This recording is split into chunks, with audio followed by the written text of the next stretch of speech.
Hi friends, ఇగో ఈ భూమి అయితే మాదే.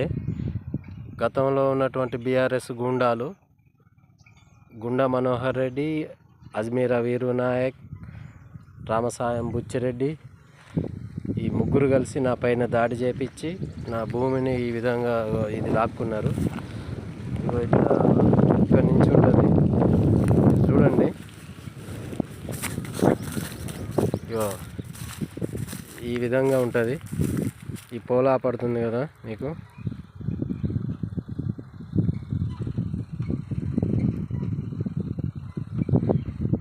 ఈ పోల్ దగ్గరలో నుంచి ఉంటుంది లైన్, అక్కడ పోలు దాకా ఉంటుంది. ఇదంతా మా భూమే. ఈ భూమిని అయితే కబ్జా చేశారు. దీని గురించి మరి ఇప్పుడు ఉన్నటువంటి మంత్రివర్యులు శ్రీనివాసరెడ్డి గారికి, తుమ్మల నాగేశ్వరరావు గారికి 3 సార్లు కలిసిన ఎవరు కూడా పట్టించుకోవట్లేదు.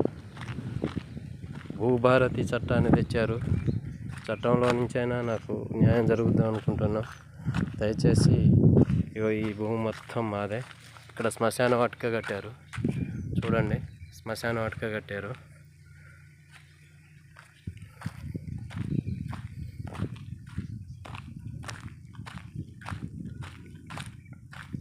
ఇక్కడేమో డంపింగ్ యార్డు కట్టారు.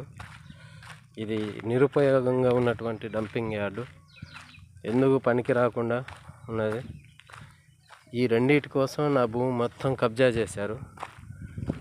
చూడండి ఎంత ఘోరంగా నా భూమిని కబ్జా చేశారు. నాకున్నటువంటి 2 ఎకరాలన్నర భూమి, 2 ఎకరాల 25 కుంటల భూమి. ఇది సర్వే నెంబర్ 59/బా, ఖాతా నెంబర్ 375. ఇది ఏన్కూరు మండలానికి సంబంధించిన భూమి. అయితే ఈ శ్మశాన వాటిక డంపింగ్ యార్డ్ ఏమో రఘునాథపాలెం మండలం వాళ్ళు కట్టించారు. అంత దౌర్జన్యంగా కట్టించారు. వాళ్ళకి ఎటువంటి ఆధారాలు లేకపోయినా వాళ్ళు దారాదత్తం ఇచ్చారని వాళ్ళు కట్టించారు. దయచేసి ఈ భూమిని మాకు ఇప్పించాల్సిందిగా మంత్రివర్యులను కోరుకుంటున్నా. ఈ వీడియో తుమ్మల నాగేశ్వరరావు గారికి, అట్లాగే పొంగులేటి శ్రీనివాసరెడ్డి గారికి చేరేంతవరకు షేర్ చేయవలసిందిగా కోరుతూ ఈ భూమిని మాకు ఇప్పించాలని ఈ సోషల్ మీడియా ద్వారాగా మాకు న్యాయం జరుగుద్దని కోరుకుంటూ ఈ వీడియో అయితే పెట్టడం జరుగుతుంది. ఇదేమో చేపల చెరువు చేసిండు. ఇది ఎకరానికి పైనే ఉంటుంది మొత్తం. చేపల చెరువు చేసిండు. ఇదంతా 3 హ్యాండ్ ఓవర్లో ఉన్నది. వీళ్ళంతా కుమ్మక్కై నా మీద దాడి చేశారు.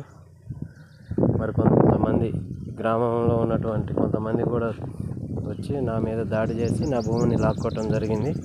నాకైతే ఇంతవరకు న్యాయం జరగలేదు. దయచేసి నా భూమి నాకు ఇప్పించేంతవరకు తుమ్మల నాగేశ్వరరావు గారిని కోరినా మరి ఇంతవరకు ఎవరు పట్టించుకోవట్లేదు. దయచేసి ఈ వీడియో తప్పకుండా షేర్ చేయవలసిందిగా కోరుతూ నేనైతే వీడియో తీసి పెడుతున్నా. ఓకేనా ఫ్రెండ్స్, షేర్ చేస్తారని అనుకుంటున్నా. ఈ వీడియో ద్వారా నాకు న్యాయం జరుగుద్దని అనుకుంటున్నా. ఓకేనా ఫ్రెండ్స్.